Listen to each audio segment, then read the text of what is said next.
Our new quiz going up sometime today when I get it written and up there. So it'll be up through Tuesday, so be on the lookout for that.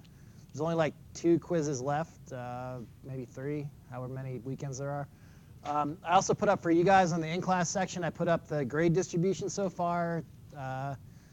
Despite all the stuff you've done, there's actually only like 200-ish points total so far, which is not a lot compared to what else is out there for the poster and the final and stuff. But the grade distribution is up, still accepting extra credit points, so that's up as well.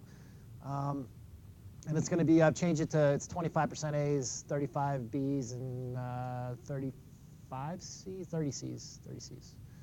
So right now that's the way it is, and then it changes again if the TCEs go above 70%. I think that's it. Yeah. You guys supposedly got emailed them or something? There's a link to... What percentage are we at? Oh, I have no clue. It's in my best interest to not tell you until it's above the... It's below 70% right now, as far as I know. Yeah.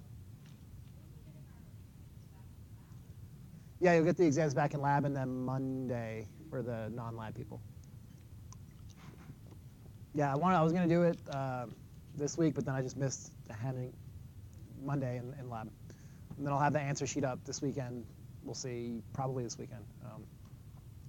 If I can get a free couple minutes. Other questions? Yeah.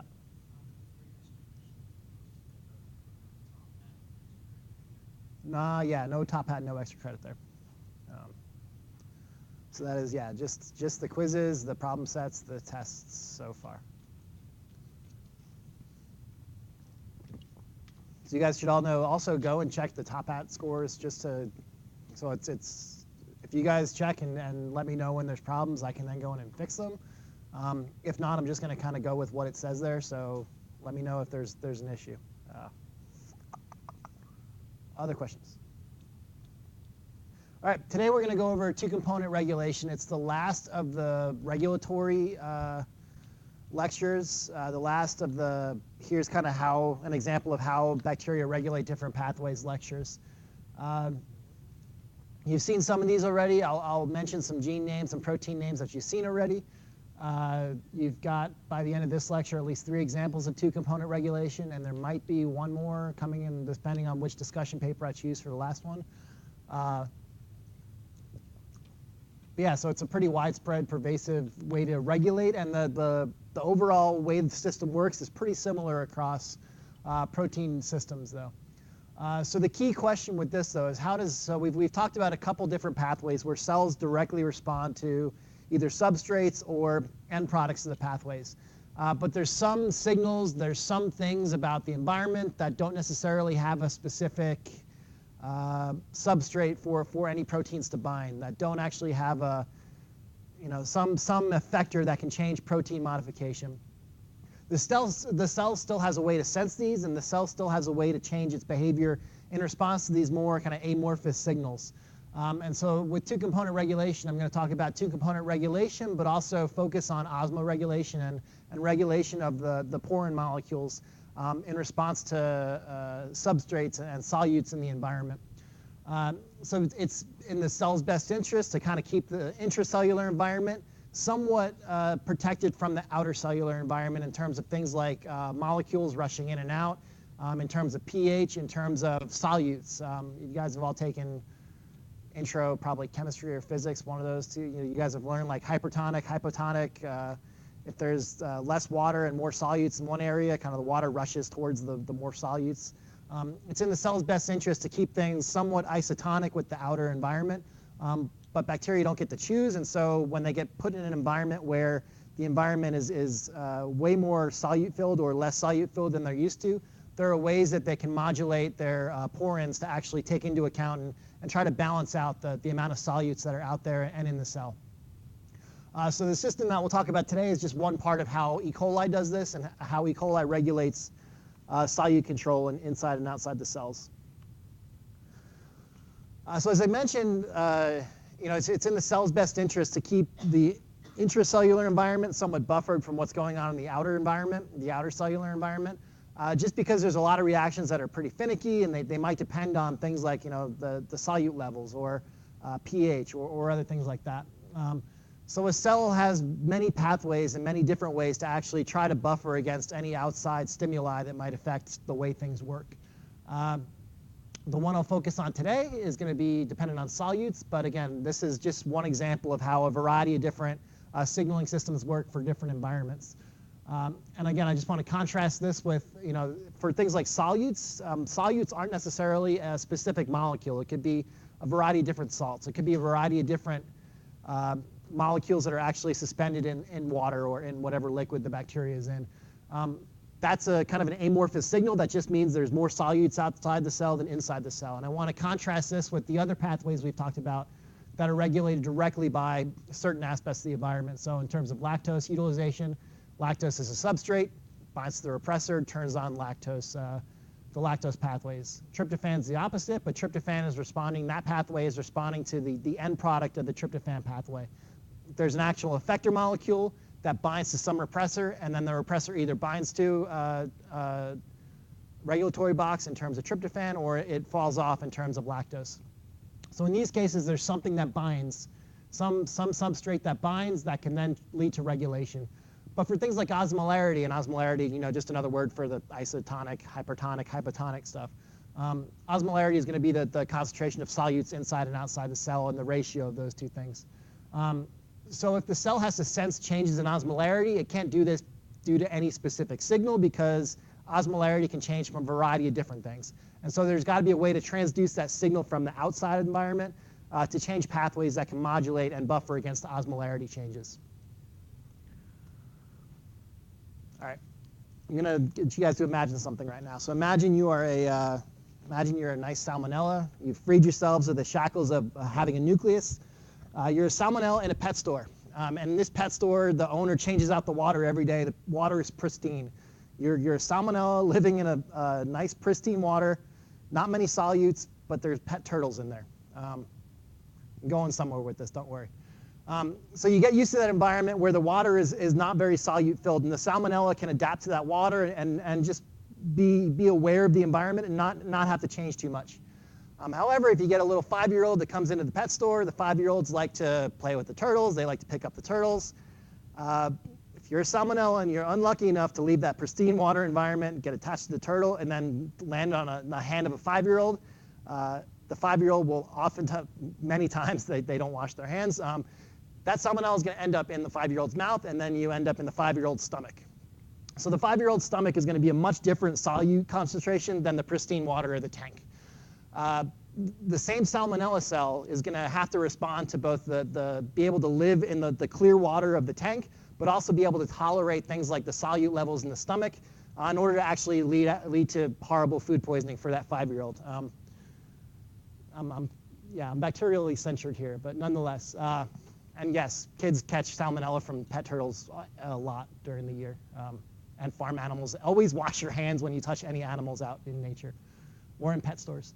But salmonella is going to have pathways that actually allow it to adapt to the osmolarity within the tank and the clear water in the tank, but also to survive the solute changes that go with little kids eating them and having to reverse the digestive system to actually cause disease later on.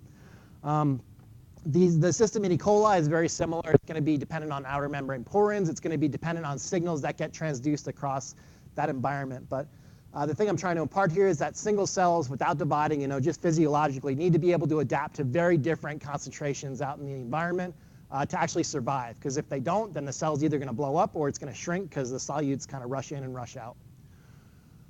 So the way that solutes get sensed is through a two-component regulation system. And it's called two-component regulation for a very specific reason. It's got two components to it. So there's two proteins we'll talk about in each of these two-component systems.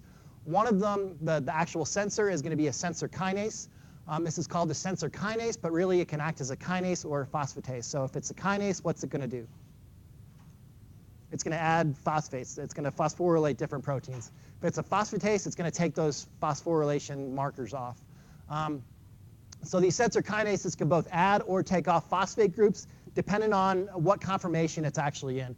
And that's going to be key for downstream regulatory changes within these pathways.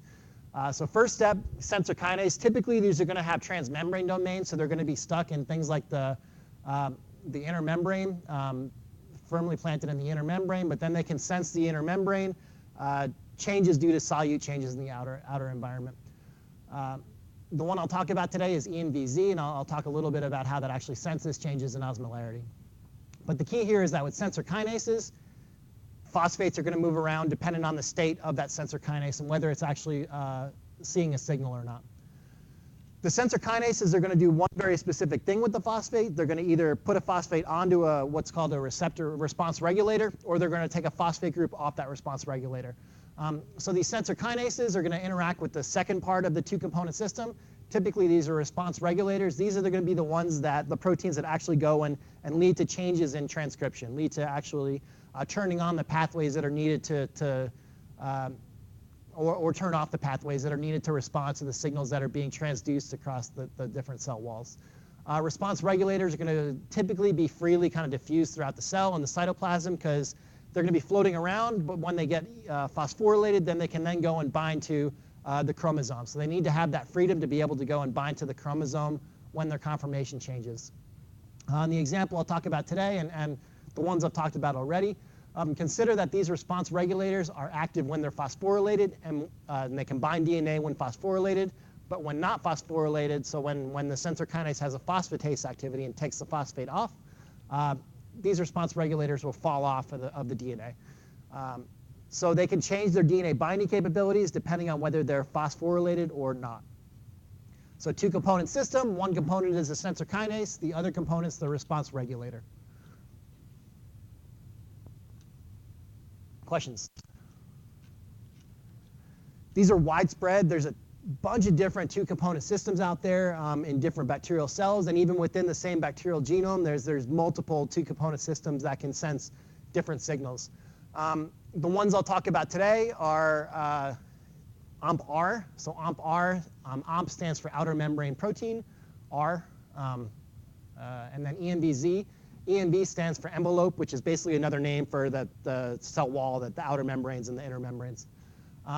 So OMP-R and ENVZ will be the two proteins that I'll talk about today in terms of osmolarity regulation.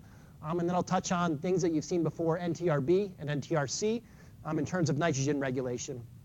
So there's two pathways. The third one, that's a two-component system that works basically the same way as this. And you can imagine how that works now. So the third one is in the Velasco paper, is the STI-R and STI-S. In that case, STI-R is the response regulator, STI-S is the sensor kinase. Same deal though, phosphates are going to move around, and then once STI-R is phosphorylated, it can bind to the promoter and then turn on that styrene pathway. All right, so the key here with ENVZ and OMP-R is that this is ultimately going to regulate outer membrane proteins called porins. And it's not that it's going to either turn on or turn off the pathways completely. Basically, what the differences in the binding of the response regulator are going to do is shift which type of porins are in the outer membrane based off of differentially turning on and off different operons. So what determines this is basically the ratio of phosphorylated OMP-R and STI-R or NTRC in those other pathways. So the ratio of phosphorylated to unphosphorylated response regulators is going to determine the overall output of this pathway, whether expression gets turned on or turned off. Phosphorylation occurs in a couple different places, and I'll talk about the specific amino acids that matter in a slide or two. But what the phosphorylation does, to kind of bring in terms that I've used before, is phosphorylation changes the affinity, the binding affinity of OMP-R for DNA. And so if OMP-R is phosphorylated, so here we've got OMP-R with the phosphate group on it, it's going to have a high affinity for DNA binding. It's going to be able to bind to the upstream regions of the ENVZ and the not ENVZ, I'll talk about the OMP-C and the OMP-F pathways, two different operons. So if it's phosphorylated, it can bind. If it's not phosphorylated, it has a lower Ka, so it won't bind as well.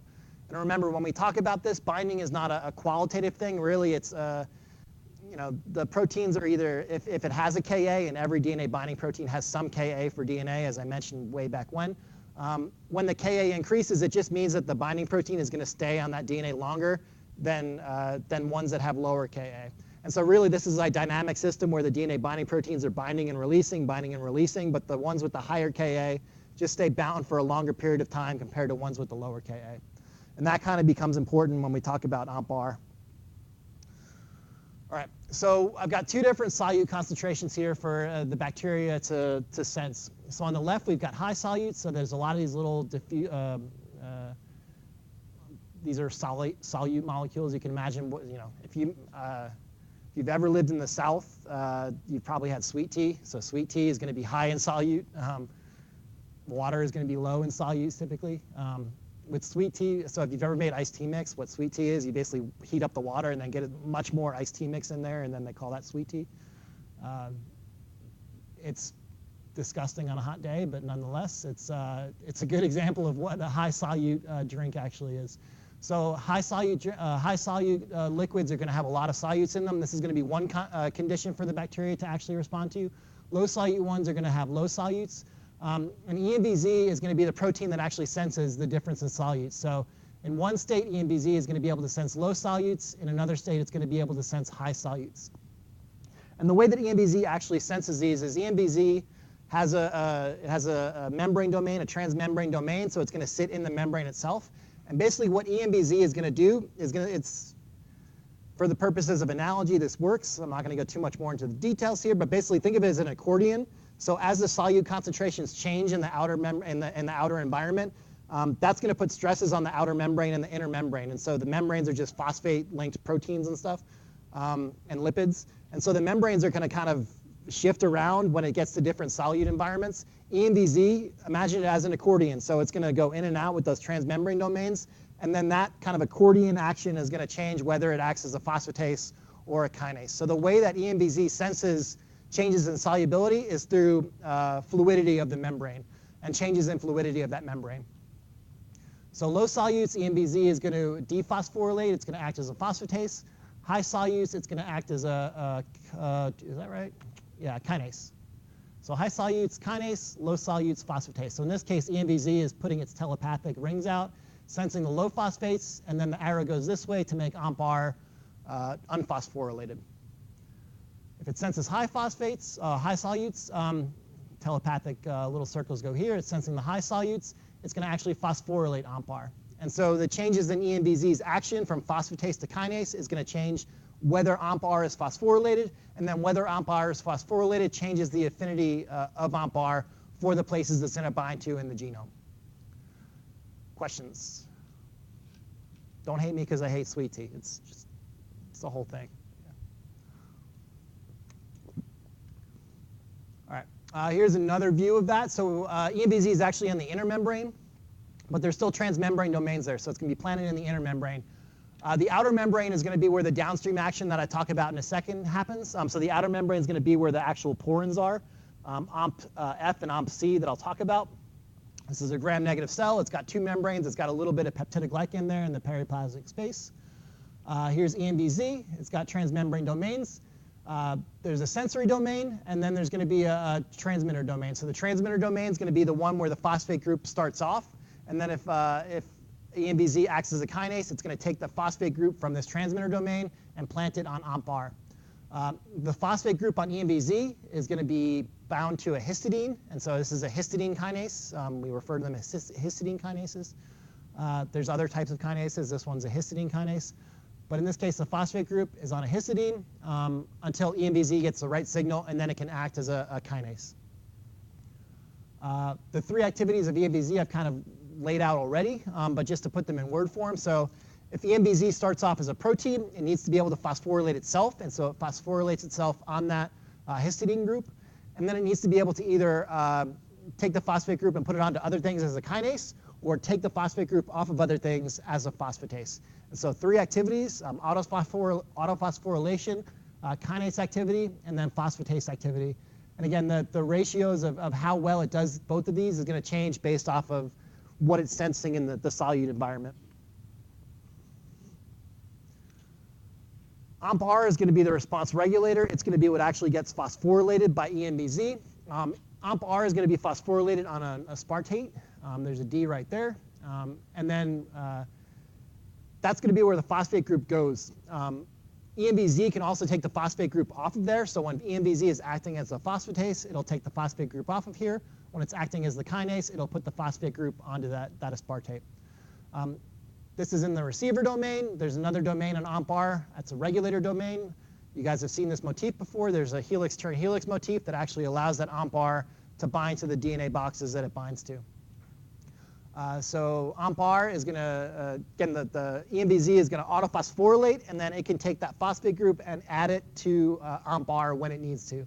And then adding that phosphate group to OMP-R is going to change the affinity of OMP-R for the DNA box that it binds to. Questions? So that's the intermembrane signal. That's kind of what's going on in the intermembrane, but the intermembrane doesn't really control whether solutes get in and out of the cell, because there's another membrane out there that's going to determine the reaction to this. So here's the cytoplasmic membrane. This is where EMBZ is going to sit, but the action is going to happen in the outer membranes. And so the downstream regulation of EMBZ and OMP-R, we're going to talk about in terms of responses of two different operons. And these operons are going to control the expression of OMP-F and OMP-C. OMP-F is the way I think of this, OMP-F is the fat one, OMP-C is the skinny one. So if you just kind of relax your spelling here, it makes sense. OMP-F is going to be it's called a porin, so it basically is really just a hole in the outer membrane. It's a trimeric protein that acts, it really is just like a hole in the outer membrane. OMP-F is going to be the bigger hole, OMP-C is going to be a smaller hole. And so the bigger the hole, the more solutes can go in and out. The smaller the hole, the less solutes can go in and out.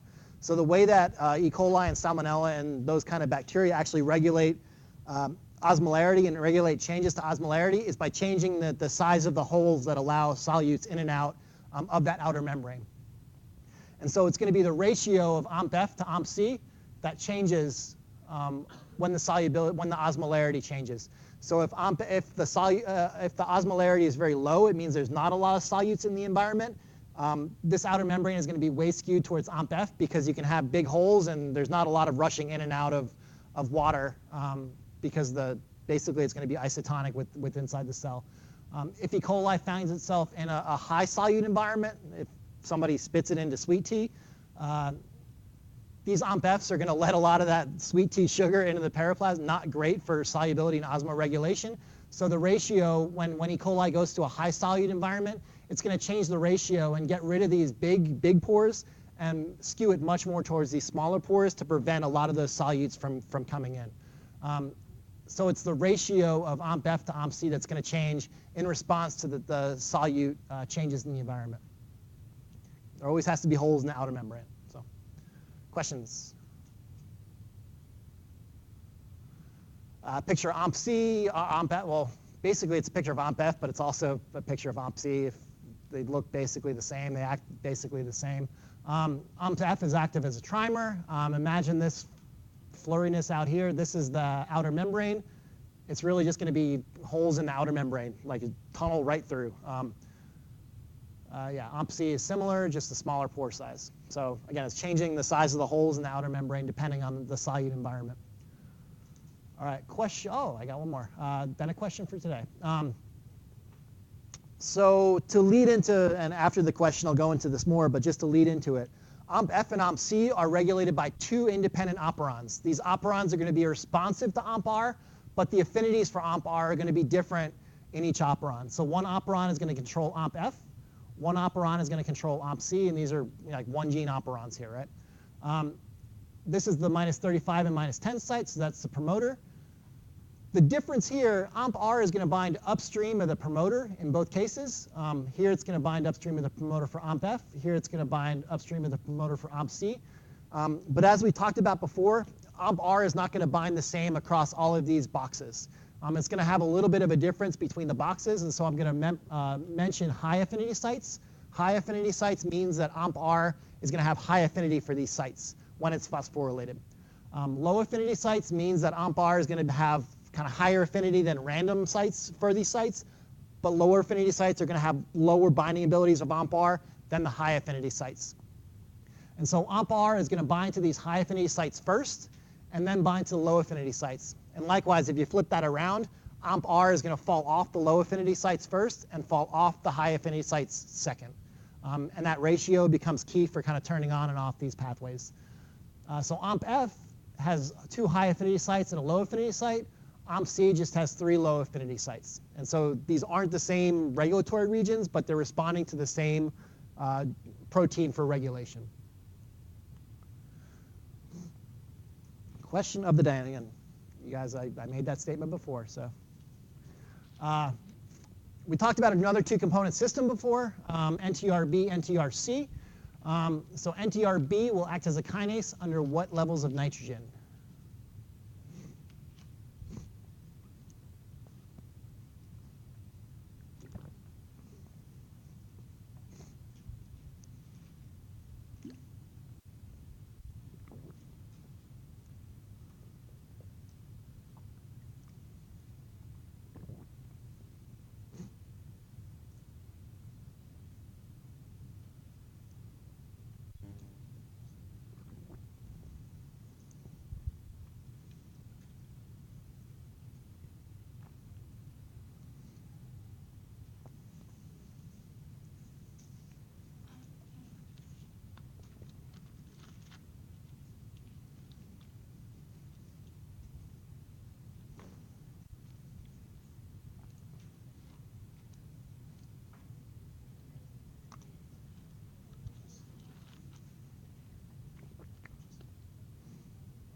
$30 seconds. Or 3 people.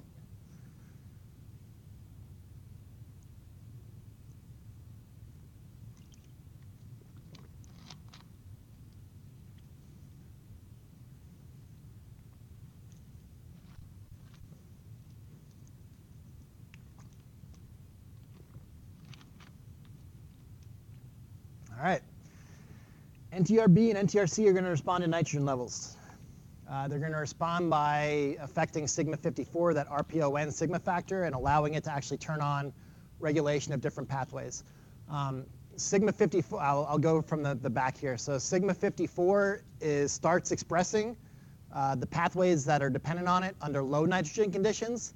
So under low nitrogen conditions, it means that NTRC must be binding to help sigma 54 bind. If NTRC is binding, it means it's phosphorylated. So under low nitrogen conditions, NTRB is going to act as a kinase to phosphorylate NTRC to allow sigma 54 to actually turn on transcription. So the answer is low. And I'll go over how that actually works in a second. But yeah, so if these response regulators are bound, it means that they're phosphorylated, which means that the upstream sensor is acting as a kinase. All right. Questions about that? Same thing with the styrene stuff. So if STY-R is bound, it means that it's phosphorylated, which means that STY-S must be bound to styrene to actually phosphorylate STY-R. All right, so we're going to start off on low osmotic pressure and give you the model here. So we've got those 2 operons, OMP-F and OMP-C. Under low osmotic pressure, so say your pristine tank that the water gets changed every day and doesn't have a lot of solutes in it, OMP-F is going to be the dominant porin in the outer membrane. So OMP-F is going to be the green one here. It's slightly fatter than this purple guy. So there's more OMP-F in the outer membrane under low osmotic pressure. In this case, there's not even a phosphate group on the histidine here yet. So we're starting off at the baseline level, a lot of OMP-F, no phosphorylation of EMBZ yet. OMP-F is regulated by this site. OMP-C is regulated by this site. All right, so the way that this works is that OMP-F, it gets a little bit more complicated than I even told you before, but so these high affinity and low affinity sites act slightly differently depending on the operon as well. So with this OMP-F high affinity site, these high affinity sites are going to enable expression of OMP-F. They're going to help out the regulon actually turn on OMP-F. And so when there's just a few, and here, look at the ratio. OMP-R here, there's 1 versus like 5 here in the cytoplasm. So 20% of AMP-R is phosphorylated in this case. Very small percentage is phosphorylated. The phosphorylated ones, even with that small percentage, are going to pretty much go towards these high affinity sites because they're going to bind there first. They're the high affinity sites. And AMP-R can only bind to these sites when it's phosphorylated. So these sites will be the ones that are occupied first. These sites help regulate and turn on the expression of AMP-F. And so you get a lot of AMP-F in the outer membrane because this is going to actually have expression. That's what this arrow means right here, because these high affinity sites are helping expression get turned on. Nothing happening over here for AMP-C because there's a low affinity sites and there's no free AMP-R to actually bind to those sites to turn on expression of AMP-C. So maybe you'll get a little bit here and there. There's 3 up here in the outer membrane, but really overall these high affinity sites are going to be ones that are occupied first, and they're going to turn on AMP-F. So you get a osmotic signal. So yeah. Yep, so how does the signal get across the peptidoglycan? It's really all still fluid, and so it's really everything kind of changes together as it changes. But yeah, so EMBZ is going to sense basically fluidity in the cytoplasmic membrane, but that's correlated with other stuff happening too. All right, you've got this marble thing that looks like the osmotic signal, which that's not quite how it works as I described before, but to make the illustration work, that's how it works. The osmotic signal is sensed. EMBZ is going to be like an accordion thing. It's going to kind of accordion in and out. When it senses the changes in the outer membrane dynamics and the inner membrane dynamics, it senses the signal. It senses that the osmolarity needs to change. It needs to change the porin levels of the outer membrane. So what ends up happening first is that EMBZ can autophosphorylate. So it'll put a phosphate group onto that histidine. Maybe there's a few more phosphate groups on the AMP-R here, but in this case, nothing else has changed from that slide before. Still the high affinity groups. There's not a lot of phosphorylated AMP-R, so only those high affinity groups are actually turned on. Same ratio of porins in the outer membrane. As EMBZ goes to work, though, it can phosphorylate itself, and it can then start to phosphorylate those AMP-Rs that are in the cytoplasm. As it starts phosphorylating those AMP-Rs in the cytoplasm, the ratio of phosphorylated AMP-R to unphosphorylated AMP-R increases. And so still, it's still only binding to these high affinity sites, but there's a potential there for everything to be bound and then for it to start to bind to those low affinity sites as well. Even more phosphorylated AMP-R. So now pretty much everything, it's really skewed towards that phosphorylated AMP-R in the cytoplasm. Now you're going to start to see spillover into those low affinity sites. So now that everything, AMP-R is pretty much in its phosphorylated state, you start to get occupation of this low affinity site upstream of AMP-F. What that's going to do is it's going to start to turn that, in this case, that low affinity site of AMP-F starts to repress AMP-F. So the high affinity sites lead to upregulation of AMP-F. The low affinity site starts to repress AMP-F. So it turns down expression of AMP-F. You can see that the arrow here is gone. No more arrow there for expression. These low affinity sites on AMP-C are starting to get occupied. No expression yet, but once those are occupied, they can then lead to expression of AMP-C.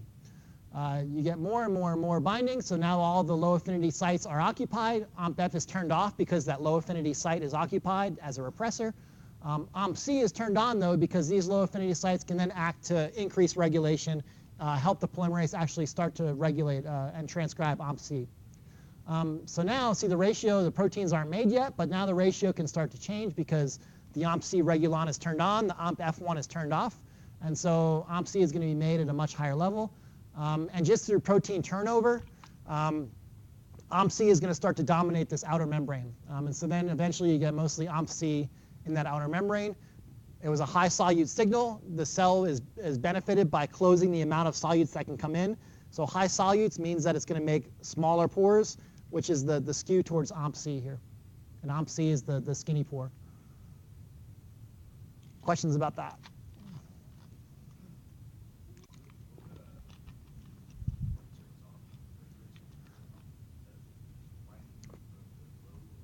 I'm going to get to that in a second. So I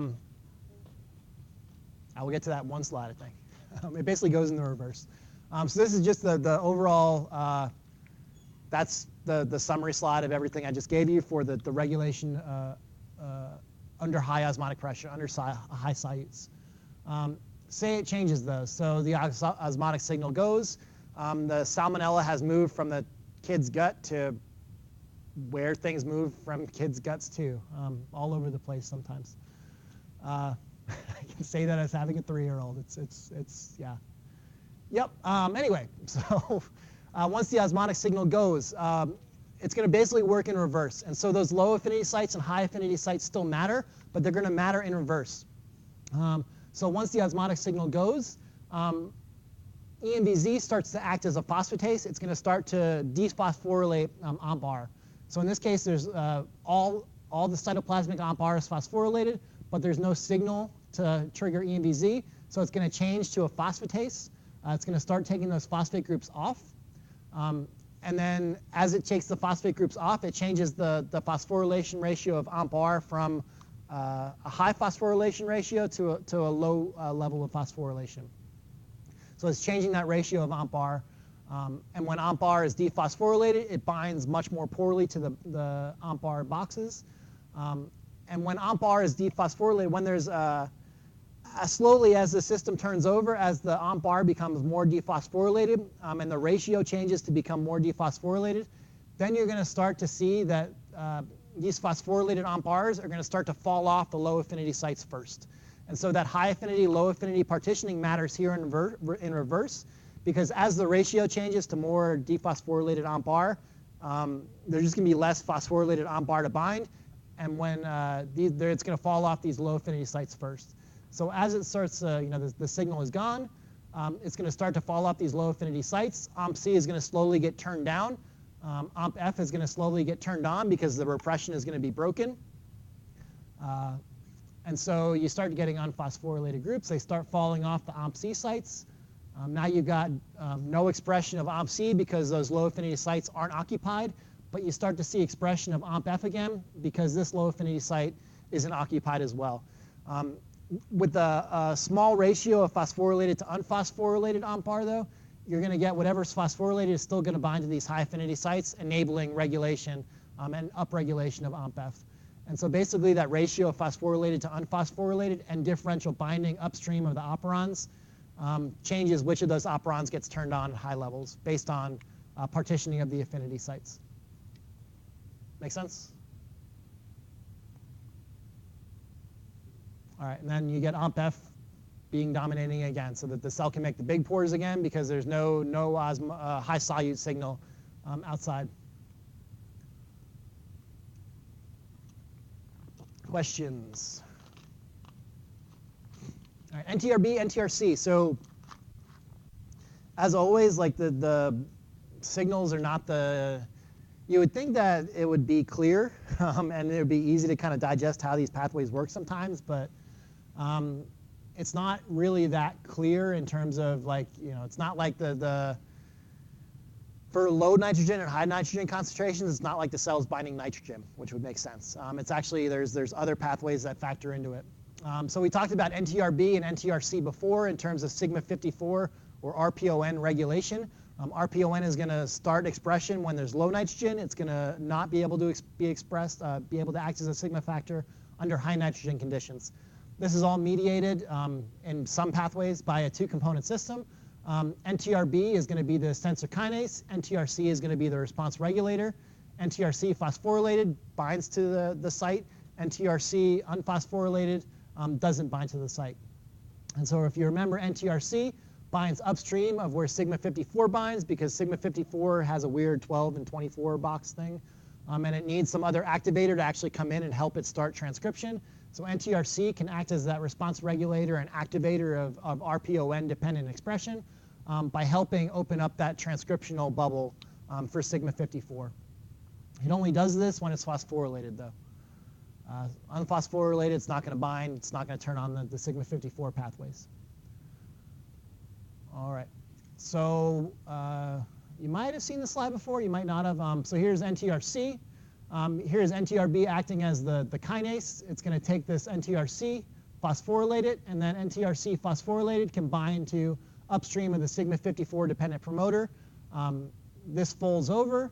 NTRC can then use ATP to help sigma 54 and the RNA polymerase open up the transcription bubble and turn on transcription for those sigma 54 dependent promoters. So that I've covered before, and I think at some point I covered it. So we've gone over that before. Now I want to focus on how this actually happens. So how does nitrogen get sensed by the cell? Because it's kind of a muddled process. The intro to this I want to show you is because I haven't harped on this before, but this gene is actually GLNA. GLNA is an enzyme involved in glutamine synthesis. Glutamine ends up being it's an amino acid, but it also ends up being a nitrogen donor throughout the cell. So glutamine levels end up being a good proxy for the levels of nitrogen and free nitrogen within the cell. So it's kind of not a coincidence that glutamine is going to be regulated by high and low nitrogen. Glutamine, there it is. Glutamine it's like I said, it acts as a nitrogen donor throughout a variety of different processes throughout the cell. So glutamine ends up being a good metric for the bacteria for whether there's high and low nitrogen throughout the cell. Glutamine, though, so glutamine is going to do that signal for glutamine is going to be transduced through a couple different signals, and then it leads to an output that's actually phosphorylation or kinasability of NTRB. So what's going to end up happening is that high levels of glutamine means that there's a lot of nitrogen within the cell to use. So high levels of glutamine, this P2 protein is going to be I can never pronounce this word, but I think it's uridylated. There's two YLs in there. So however you want to pronounce it, it's uridyl. I can't. You guys can, something, uridylated. So there's uridylation of this P2 protein, and when this P2 protein is uridylated, I can't say draw like the draw in your cabinet. I can't. It's draw. It's always draw. It's my accent. It's hindered me forever. When you put these uridyl motifs onto P2, it's going to change the ability for NTRB to actually act as a kinase or a phosphatase. So high levels of glutamine means that this is going to be DUU-tase-aided things. So there's no modifications of this P2 protein. No modifications of this P2 means it can bind to NTRB and allow it to act as a phosphatase. So you can see the phosphate group here goes away. High levels of glutamine means high levels of nitrogen. Phosphate group goes away on NTRC. Low levels of glutamine, this gets modified. This P2 protein gets modified, can't bind to NTRB, can't interact with NTRB. So then NTRB acts as a kinase, allows NTRC to turn on low nitrogen dependent regulons. So it's all transduced through glutamine, not necessarily through direct sensing of nitrogen. So the take-home messages today, so it's two-component systems. So what you need to know about two-component systems, there's going to be a sensor. In this case, I gave you a histidine motif as a sensor, so histidine kinase for EMBZ. This can act as a kinase, though, or a phosphatase, and autophosphorylates itself depending on whatever signal it's sensing in the environment. So EMBZ can act both as a kinase and a phosphatase. It's going to use this kinase or phosphatase activity both on itself, but also on a response regulator. In this case, AMPR we talked about as the main one, and AMPR is going to be phosphorylated on an aspartate residue. So I mentioned how two-component systems regulate osmolarity, so it all gets transduced through those porins. So AMP-F is the big one, AMP-C is the small one, and the ratio of AMP-F to AMP-C is what's going to change the ability for solutes to go in and out of that outer membrane into the periplasm. The ratio of AMP-F to AMP-C is determined by a couple different sites upstream of their promoters. There's high affinity sites of AMP-F and a low affinity site, and then 3 low affinity sites for AMP-C. AMP-F has 2 high affinity sites. If these are occupied by phosphorylated AMP-R, it turns on the AMP-F regulon. You get AMP-F protein being made. If the low affinity site is occupied, AMP-F gets turned off, so it represses that operon. And AMP-R is going to be the one binding here, both as an activator and as a repressor, depending on where it actually binds to in that case. AMP-C just has 3 low affinity sites, and these are going to turn on expression of AMP-C. And then lastly, I mentioned NTRB, NTRC as another two-component system in response to nitrogen, and then also STI-S and STI-R as a two-component system in response to styrene from that Velasco paper. So with that, have a good weekend, unless you guys have questions. Have a good weekend. See you guys on Monday. It's Friday, right? It's definitely Friday.